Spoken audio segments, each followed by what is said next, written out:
CM योगी ने UP में अफसरों पर नकेल कसते हुए सख्त निर्देश दिए हैं। उन्होंने अफसरों को दो टूक संदेश दिया है कि लापरवाही बिल्कुल बर्दाश्त नहीं होगी, अपराधियों से साठगांठ रखी तो फिर कार्रवाई के लिए तैयार रहे। इतना ही नहीं, सीएम योगी ने अफसरों को पूर्व निर्धारित कार्यक्रम के बजाय थानों, तहसील और ऑफिसों के औचक निरीक्षण का भी निर्देश दिया, जिससे सही तस्वीर सामने आ सके। इसके साथ ही सीएम योगी ने थानों पर मेरिट के आधार पर तैनाती करने को कहा है। यानी साफ है कि यूपी में अफसरों को अपने दायित्व का ईमानदारी के साथ निर्वहन करना होगा, वरना सीएम योगी का हंटर चल जाएगा। तो आज बड़ी बहस में बात होगी इसी की।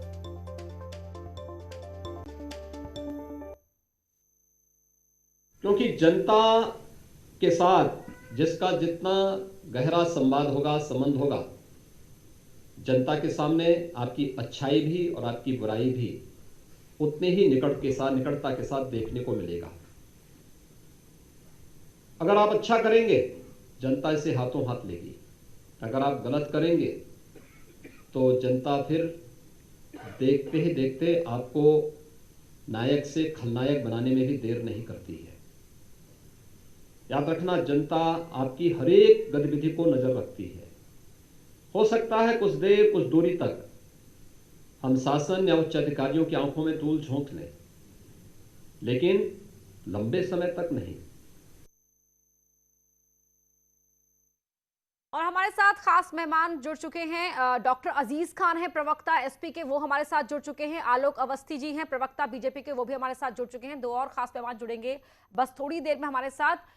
फिलहाल आलोक जी, पहले मैं आपका रुख करना चाहूंगी। जिस तरीके से दो टूक शब्दों में साफ कर दिया है सीएम ने कि देखिए सुधर जाइए वरना आपको सुधार दिया जाएगा।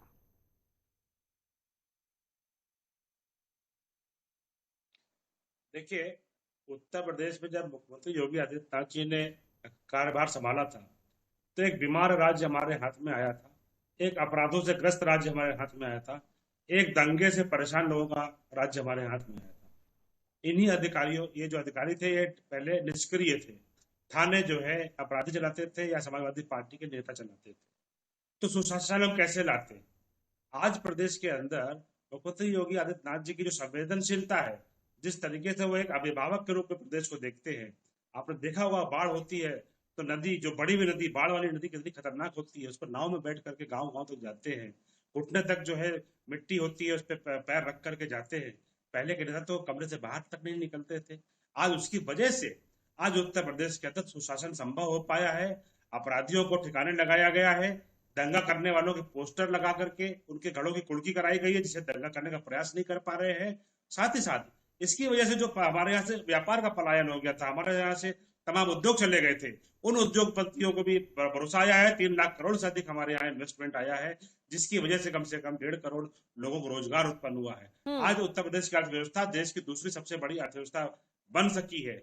5 साल के अंदर हमने अर्थव्यवस्था 10 लाख करोड़ से उठा करके 22 लाख करोड़ से ऊपर की हम अर्थव्यवस्था बनाने में कामयाब हुए हैं। तो ये इसी प्रशासन, इसी सुशासन की वजह से हो पाया है। मुख्यमंत्री जी का लेकिन अभी भी कुछ ऐसे हैं, अभी भी किसी भी पुलिस महकमे में कुछ ऐसे लूप होल्स हैं आलोक जी, जिन पर काम करने की आवश्यकता है और उम्मीद की जा रही है कि जो दो टूक नसीहत दी गई है उस पर अमल लाया जाएगा। लेकिन डॉक्टर अजीज खान, मैं अब आपका रुख कर लेती हूँ। और डॉक्टर उमा शंकर पांडे, कांग्रेस के प्रवक्ता, वो भी जुड़ चुके हैं हमारे साथ। और साथ ही पूर्व डीजीपी हैं एके जैन साहब, वो भी हमारे साथ जुड़ चुके हैं। अजीज खान साहब, हंटर चला है, दो टूक नसीहत दी गई है, लॉ एंड ऑर्डर को लेकर हमेशा से विपक्ष हमलावर रहा है, अब इस नसीहत पर क्या कहेंगे आप?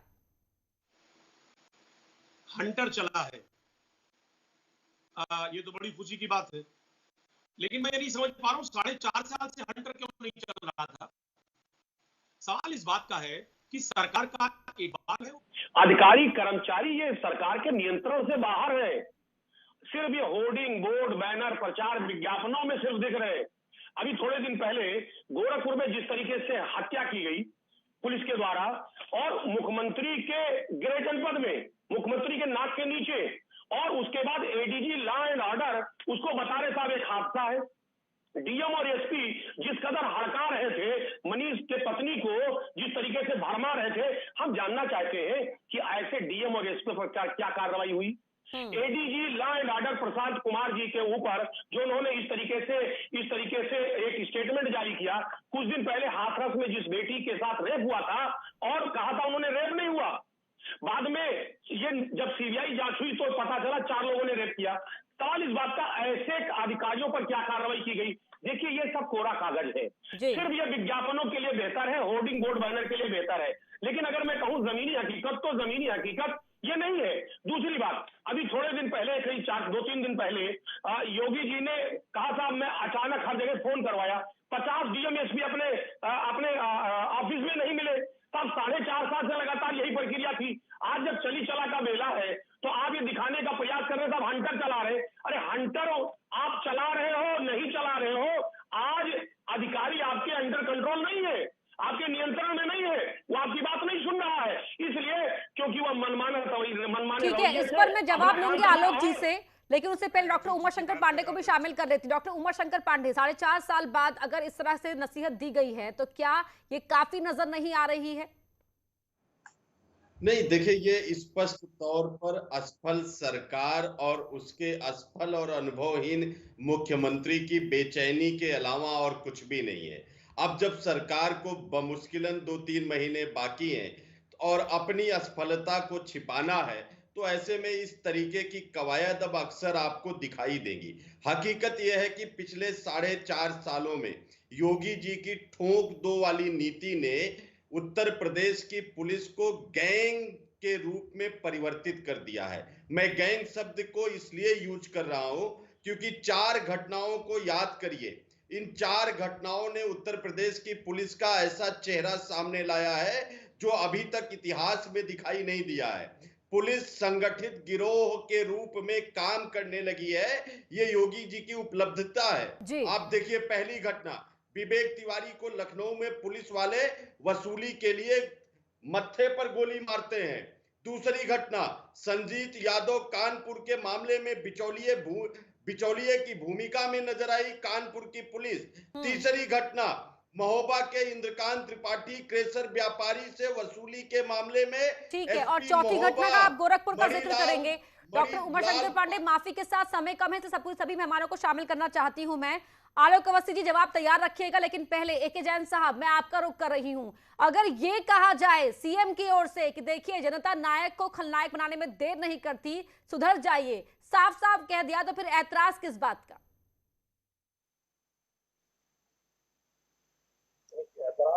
ऐतराज की जो भी जिन अधिकारियों को एड्रेस किया है, उन्होंने जो बात कही है प्रदेश के मुखिया के रूप में, ये सबको इसको आत्मसात करना चाहिए। किसी भी प्रकार की कोई कमी नहीं छोड़नी चाहिए। अपने को बजाय गवर्नमेंट ऑफिसर समझ के गवर्नमेंट सर्वेंट के रूप में कार्य करना चाहिए। जो जिस प्रकार की घटना गोरखपुर में हुई, जो भी अच्छे कार्य होते हैं पुलिस विभाग के, उन सबसे इसके ऊपर जो है प्रश्न चिन्ह लग जाता है पूरे 3-3.5 लाख के पुलिस फोर्स के ऊपर। तो ये आवश्यकता इस बात की है कि आप जो शरीफ नागरिक हैं उनके साथ शराफत से व्यवहार करें। जो अपराधी हैं, माफिया हैं, संगठित अपराधी हैं, उनके खिलाफ कठोर कार्रवाई करें। जो भी एडवाइस दी गई है, जो भी निर्देश दिए गए हैं, जो भी शासनादेश हैं, उसका कड़ाई से पुलिस विभाग को, सारे अधिकारियों को पालन करना चाहिए। इसमें बिल्कुल प्रतिज्ञा ली गई है ताकि जो पावर आपको मिले उस प्रतिज्ञा को आप निर्वहन कर सके, ना कि प्रतिज्ञा का बेजा इस्तेमाल करें। आलोक अवस्थी जी जवाब दीजिए तमाम आरोपों का जो विपक्ष ने लगाए हैं। देखिए, हमारे उत्तर प्रदेश की पुलिस ये वही पुलिस है जिसने उत्तर प्रदेश को अपराधियों से मुक्त किया है। ये वही उत्तर प्रदेश पुलिस है जिसने कुंभ का आयोजन बड़ी सफलता से किया, एक भी दुर्घटना नहीं होने दी। ये वही पुलिस है जिसने दंगा करने का प्रयास करने वालों के खिलाफ इतनी कड़ी कार्रवाई करी है कि एक भी प्रदेश के अंदर दंगा नहीं होने पाया है। हाँ, मैं साफ साफ कहना चाहता हूं कि 2-4 लोग इस तरीके के हर समाज में पाए जाते हैं, उसी तरह के लोग पुलिस में भी हैं। उनको चिन्हित करके हम बराबर कार्रवाई कर रहे हैं और आगे भी हम ऐसे लोगों को छोड़ेंगे नहीं जिनके ऊपर रक्षा की जिम्मेदारी है। वे समाज के प्रति जवाबदेह है, जनता के प्रति जवाबदेह सरकार है। योगी आदित्यनाथ जी ने हमेशा ये कहा है कि आम जनता को आपके कृत्यों से कभी कोई परेशानी नहीं होनी चाहिए। इसी पुलिस ने कितने लोगों की मदद करी, जिसमें कोविड का कार्यकाल आया था, लोगों को घरों पहुंचाया, लोगों के घर में दूध पहुंचाया, खाना पहुंचाया, लोगों के अंदर दवाइयां पहुंचाई। इसने बहुत नए काम किए हैं। इसलिए 2-4 लोगों की वजह से एक पूरे विभाग को जो है एक तरह से कटघरे में नहीं खड़ा करना चाहिए। अपवाद हर जगह होता है, हाथ की 5 उंगलियां भी बराबर नहीं होती हैं। घर में भी 5 लड़के होते हैं तो हर आदमी बराबर नहीं होता है। उसी तरीके से हर संस्थान में ऐसे कुछ लोग चिन्हित हैं जो कि बदमाशी करते हैं। उन बदमाशियों को सजा देने का काम सरकार कर रही है। हमारा काम है प्रदेश की जनता का सुख चैन कायम रहे और पुलिस वो काम अच्छे से कर रही है। हमने ऐसे लोगों को चिन्हित करके कार्रवाई करी है। डॉक्टर उमाशंकर पांडे कुछ कहना चाह रहे हैं। जी हाँ, बिल्कुल। देखिए, ये झूठा प्रलाप बंद करें। हकीकत यह है कि पहली बार उत्तर प्रदेश पुलिस एक संगठित गिरोह के रूप में काम कर रही है और उत्तर प्रदेश की कानून व्यवस्था पूरे देश में सबसे खराब स्थिति पर पहुंच गई है। महिलाओं के अत्याचार को देखें, एनसीआरबी का डाटा कहता है 163 महिलाओं पर प्रतिदिन औसतन अत्याचार होते हैं उत्तर प्रदेश में। बलात्कार के मामले में, डकैती के मामले में, छिनैती के मामले में, बच्चों पर आरोप के मामले में, साइबर क्राइम के अपराधों देखिए, के पांडे जी गलत आंकड़े रख रहे हैं, एनसीआरबी के आंकड़ों का जिक्र कर रहे हैं। ठीक नहीं है। उत्तर प्रदेश पूरे देश में यहाँ की कानून उमाशंकर पांडे जी, आप आरोप लगा रहे थे, सब उनका जवाब तो सुन लीजिए एक बार।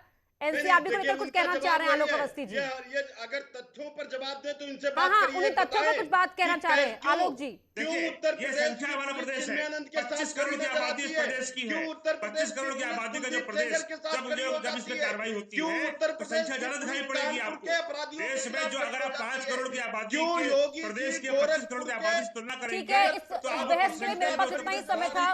बहुत बहुत शुक्रिया आप सभी का चर्चा में शामिल होने के लिए। माफी के साथ अजीज खान साहब, आपके पास अभी नहीं लौट पाऊंगे, लेकिन फिलहाल शुक्रिया चर्चा में शामिल होने के लिए। तो सवाल ये उठ रहा है कि 4.5 साल बाद जो दो टूक शब्दों में कहा गया है, जो विपक्ष आरोप लगा रहा है कि पहले क्यों नहीं याद आई, तो आखिरकार अगर अब कड़े शब्दों में कह दिया गया तो उसमें ऐतराज क्या है? और अगर लगातार सख्ती के बावजूद भी अगर इस तरह के मामले सामने आ रहे हैं जहां पुलिस कटघरे में है, तो कहीं ना कहीं लूप होल्स हैं, उन्हें भरने की आवश्यकता है। फिलहाल रुक रहे एक छोटे से ब्रेक के लिए।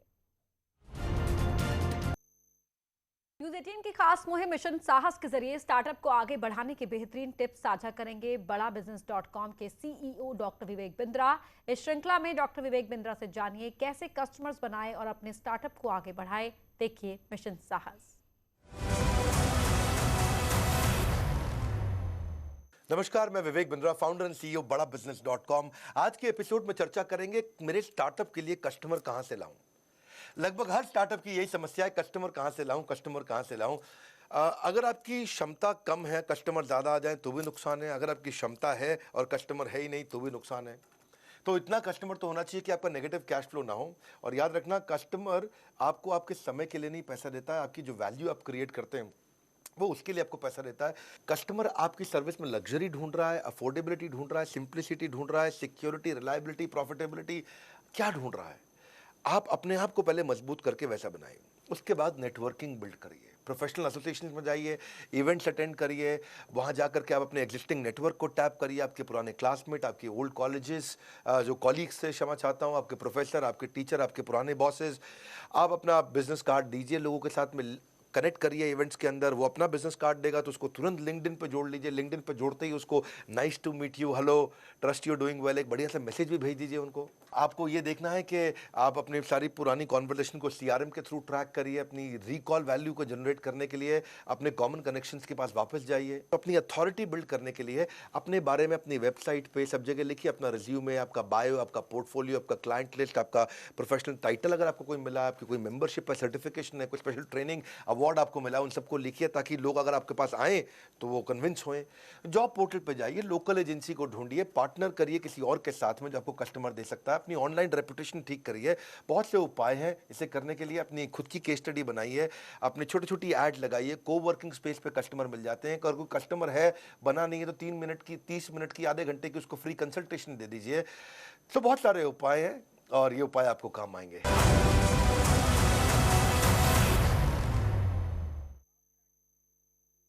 रखी गई युवती बरामद, रिहा कर